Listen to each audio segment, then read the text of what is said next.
आरती और छोटू का मामला आप लोग जानते होंगे।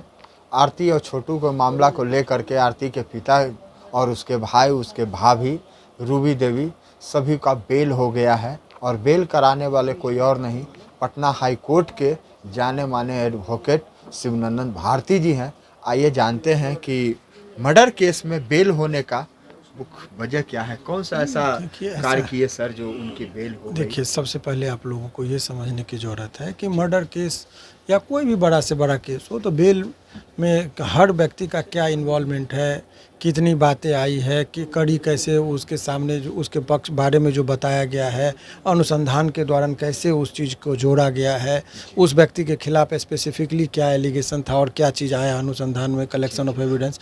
तो सारे चीज़ को देखने के बाद प्रथम दृष्टया यदि आप कोर्ट में ये दिखाने में कामयाब हो जाते हैं कि इसका इन्वॉल्वमेंट नहीं था, निर्दोष थे, तो उस सब चीज़ों को देखते हुए न्यायालय बेल देती है और अनेकों केस में देती है बेल। पर डे 300-400 लोगों को बेल तो मिलता ही है मर्डर केस में। तो इसीलिए ये कहना कि मैंने बहुत बड़ा काम कर दिया, वो नहीं, बहुत लोग करते हैं। यानी कि एफआईआर जो है, एफआईआर है सर, वो कुछ और कह रहा है, डायरी कुछ और कह रहा है और नियम जो है एफआईआर में कहीं ना कहीं इसके पक्ष में कुछ हुआ होगा, उसमें मदद मिला इनको। बहुत सारी चीज़ें हैं, वो केस के गुण दोष पर अभी कैमरा पर डिस्कशन करना ठीक नहीं है, क्योंकि आपका एक जिम्मेदार चैनल है। आप ये चीज़ जान लीजिए कि इसको मैं अपने पर्सनल लेवल पर इसलिए देख रहा था कि इस केस से कहीं ना कहीं पूरा समाज में जो है सो एक वातावरण, गलत तरीके का वातावरण बना चुकी थी ये लोग। और एक लोगों में जो गार्जियन हैं वो लोग विवश थे, मजबूरी से और निसहाय के तरह वो देख रहे थे। और उदंड प्रवृत्ति के लोग खुलेआम ये कर रहे थे कि अब घर में घुसेंगे, किसी के साथ दुष्कर्म करेंगे, माँ बाप टुकुर टुकुर देखेगा, कुछ बोल नहीं पाएगा। तो इस तरह का जो मनोबल बढ़ गया था, उन लोगों को आज जो है सो झटका लगेगा। और जो माँ बाप जो माने लग रहा था कि हर चीज़ उसके नियंत्रण के बाहर है, तो उन लोगों के लिए भी एक राहत भरी खबर जरूर है। अच्छा, लड़की कह रही है कि फिर हमको धमकी मिल रहा है, आरती जिसको कहते हैं वो। देखिए, आप लोग बहुत अच्छी बात आप लोगों ने कहा। देखिए, हर आदमी की अपनी स्वतंत्रता होती है। आप क्यों बोल रही है उसके बयान का कोई महत्व नहीं होना चाहिए, क्योंकि शुरुआत से ही वो बयान में सोच समझकर और सातेराना तरीके से वो बोलती है। बहुत मैच्योर लड़की है, वो जो भी बात करती है बहुत, वो सबको बलगलाने के लिए उसके पास मटेरियल होता है। तो उसने जो भी काम किया है उसमें वो अपने रणनीति के तहत कि एक बात बोल देंगे तो इधर के लोग और प्रेशर में आ जाएंगे, क्योंकि ये लोग तो माने इनोसेंट हैं, ये लोग सीधे हैं, वो लोग उतना दाव पे छल कपट जानते नहीं हैं। और वो छल कपट करने में बहुत ही माने मनगढ़ंत कहानियाँ बनाने में एक्सपर्ट है। तो एक और नई मनगढ़ंत कहानियाँ बनाकर अपने माँ बाप को परेशान करने का एक और अलग साजिश रच रही है। तो उस सब चीज़ से खैर कुछ नहीं होगा जब तक मैं वो अपने कलेंट का बाल बांका नहीं होने दूंगा। अच्छा, उसका पिता सर खुल करके क्यों नहीं सामने आ रहे हैं, क्यों बच रहे हैं मीडिया से? वाह, बहुत अच्छा प्रश्न। देखिए, उनके पिताजी से हमारी बात हुई तो उन्होंने बड़ा जेन्युइन सा बात कहा कि एक पिता के लिए ये कहना कि उसकी बच्ची गलत है, सारा दुनिया जान रहा है कि गलत है। बोला कि अपने ज़ुबान से मैं कैसे कहूँ, ये पिता होता है, ये माताएं होती है उनका, कि मैं कैसे अपने ज़ुबान से कहूँ कि मेरा ही संतान इतना गलत निकल गया। हम उस सिचुएशन को कैसे फेस करें, कैमरा को कैसे फेस करें, किस टॉपिक पर हम बात करें, उस पल को हम कैसे याद करें कि किस परिस्थिति में वो घर में घुसा था लड़का।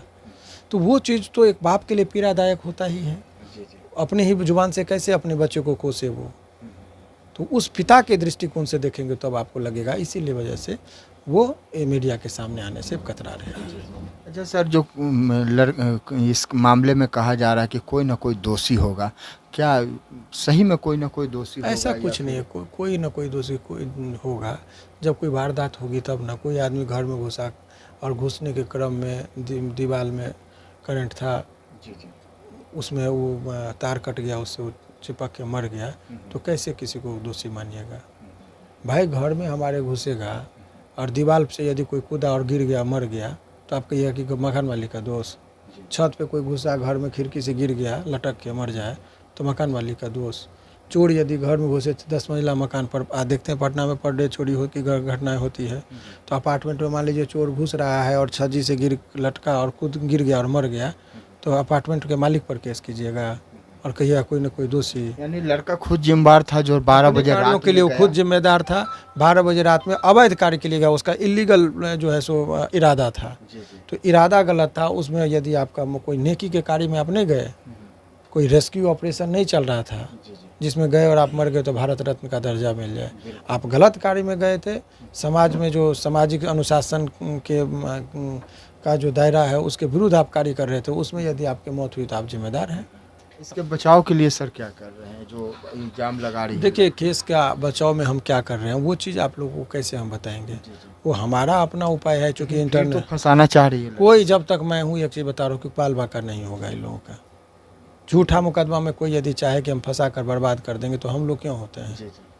वकील इसलिए होता है कि निर्दोष को बचाना और दोषी को सजा दिलवाना। आरती के पिता इतना दिन जेल में रहे, वो तो डरे सहमे खुद हैं और खुद वो बाहर आए हैं, तो इस तरह का वो कभी काम करेंगे या न किए हैं? ना करते हैं उनको, लेकिन बोलने वाले को क्या कहिएगा, वैसे ही बोल दिया। इसका कोई माने बेसलेस बात है जिसका कोई माने ऑथेंसिटी नहीं है, इसलिए उस बात पर हम लोगों का टीका टिप्पणी लेना उचित